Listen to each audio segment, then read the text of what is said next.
Bismillahirrahmanirrahim. Assalamualaikum warahmatullahi wabarakatuh. Raditu billahi robba wa bil islami dina, Nabi Muhammadin nabiyya wa rasulah. Puji syukur atas kehadirat Allah Subhanahu wa taala dan juga salam serta salawat kita junjungkan kepada Nabi Muhammad sallallahu alaihi wasallam. Perkenalkan, nama saya Diani. Saya dari Himpunan Mahasiswa Program Studi Akuntansi Fakultas Ekonomi dan Bisnis Universitas Muhammadiyah Parepare. Nah, pada kesempatan kali ini saya akan menjelaskan sedikit tentang esai yang telah saya buat mengenai konsep diri.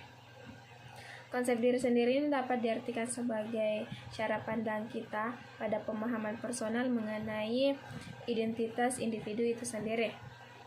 Nah, adapun konsep diri ini dapat beberapa faktor di dalamnya, yang baik faktor dari pengalaman yang telah dilewati, pengalaman masa lalu kita contohnya, dapat berupa interaksi, bagaimana kita berinteraksi sosial, dan juga faktor dari budaya atau norma-norma yang ada di dalam lingkungan itu, di lingkungan individu itu.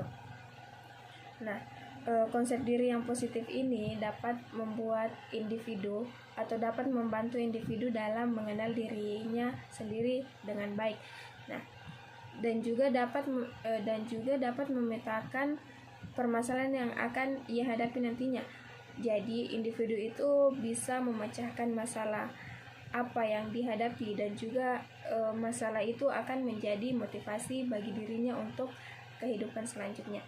Nah, pada esai yang saya buat itu saya menjelaskan beberapa komponen konsep diri. Ada 5 komponen konsep diri yang saya jelaskan. Yang pertama itu ada citra diri. Nah, citra diri ini sendiri citra diri itu tergambar dari bagaimana kita mempresentasikan atau menilai diri kita sendiri. Baik kita menilai dari fisik kita, baik dari keterampilan kita, kemampuan kita, dan lain sebagainya. Nah, citra diri ini dapat berubah seiring berjalannya waktu atau berubah karena pengalaman yang telah kita lewati. Jika kita mendapatkan banyak dukungan atau banyak dukungan dari orang-orang, citra diri kita itu cenderung ke arah yang positif. Sebaliknya, jika kita lebih banyak mendapat hujatan atau mendapat kritik yang tidak baik dari seseorang, maka citra diri kita itu cenderung ke arah yang negatif. Tetapi citra diri ini tidak boleh juga terlalu positif dan tidak boleh juga terlalu negatif. Mengapa demikian? Dikarenakan jika kita memiliki citra diri yang terlalu positif, kita akan menganggap remeh seseorang. Kita menganggap bahwa kita yang paling wah di antara seseorang. Nah, kebalikannya, jika kita memiliki citra diri yang terlalu negatif, kita akan meremehkan keterampilan yang kita miliki, dan juga kita akan merasa kita itu tidak bermanfaat bagi orang lain. Kita tidak seharusnya ada di lingkungan itu sendiri. Jadi intinya kita harus berada di tengah-tengah. Kita tidak boleh terlalu positif dan kita juga tidak boleh terlalu negatif. Nah, konsep diri yang kedua itu ideal diri. Ideal diri ini merupakan gambaran diri individu mengenai apa yang dia inginkan atau apa yang dia harapkan pada orang lain.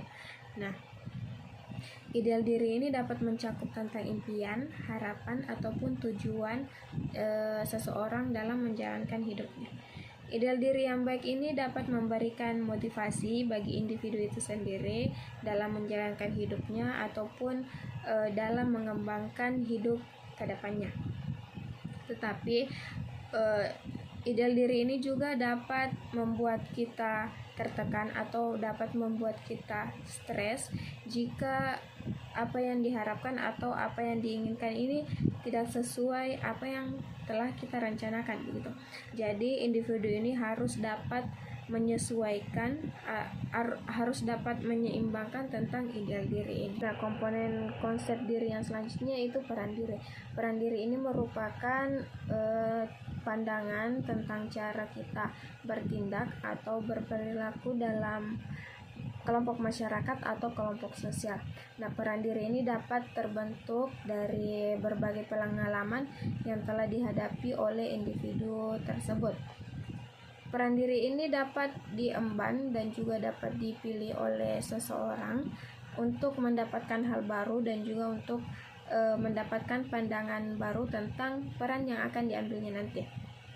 Tetapi tidak dapat dipungkiri, suatu waktu peran diri ini dapat menghambat individu tersebut dalam memperluas pandangannya atau memperluas pengetahuannya mengenai peran diri lainnya yang ada di sekitarnya. Jadi individu ini harus memiliki kesadaran yang seimbang mengenai peran dirinya gitu. Nah, selanjutnya ada harga diri. Harga diri ini merupakan suatu apresiasi yang diberikan oleh orang lain kepada individu. Apresiasi ini dapat dipengaruhi oleh beberapa faktor seperti pengalaman hidup, hubungan kita kepada orang sekitar, dan juga bisa faktor dari tingkat kepercayaan diri yang dimiliki oleh individu tersebut. Nah, harga diri yang positif ini dapat mempengaruhi kualitas hidup individu dan juga dapat menjadikan motivasi untuk mengembangkan potensi diri yang dimiliki oleh individu tersebut. Nah, individu yang memiliki harga diri yang tinggi itu cenderung memiliki pandangan positif tentang dirinya sendiri. Mereka akan menerima seluruh kekurangan dan kelebihan yang mereka miliki, dan mereka tidak merasa rendah atas kekurangan yang ada pada dirinya itu.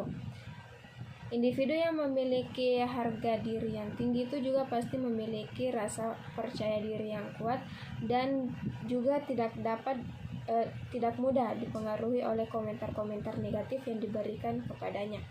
Nah, sebaliknya, jika seseorang memiliki harga diri yang rendah, mereka itu cenderung merasa tidak diinginkan di suatu kelompok sosial atau di suatu lingkungan,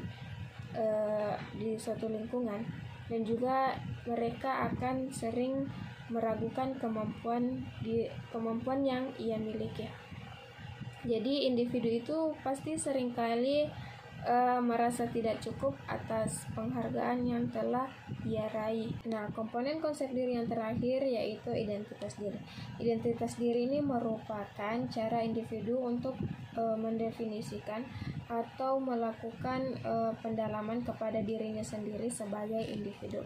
Nah, adapun hal-hal yang mencangkup identitas diri ini dapat berupa norma yang dianut, keyakinan, minat, hobi, ataupun karakteristik fisik yang dimiliki oleh orang tersebut yang dapat menjadi ciri khas seseorang. Nah, identitas diri ini juga dapat berubah seiring berjalannya waktu atau dapat berubah sesuai dengan pengalaman hidup yang telah dialami oleh individu tersebut. Nah, saya kira hanya itu yang dapat saya jelaskan mengenai esai yang telah saya buat tentang konsep diri. Kurang lebihnya mohon dimaafkan, apabila ada salah kata juga mohon dimaafkan. Akhir kata, billahi fisabilil haq fastabiqul khairat. Assalamualaikum warahmatullahi wabarakatuh.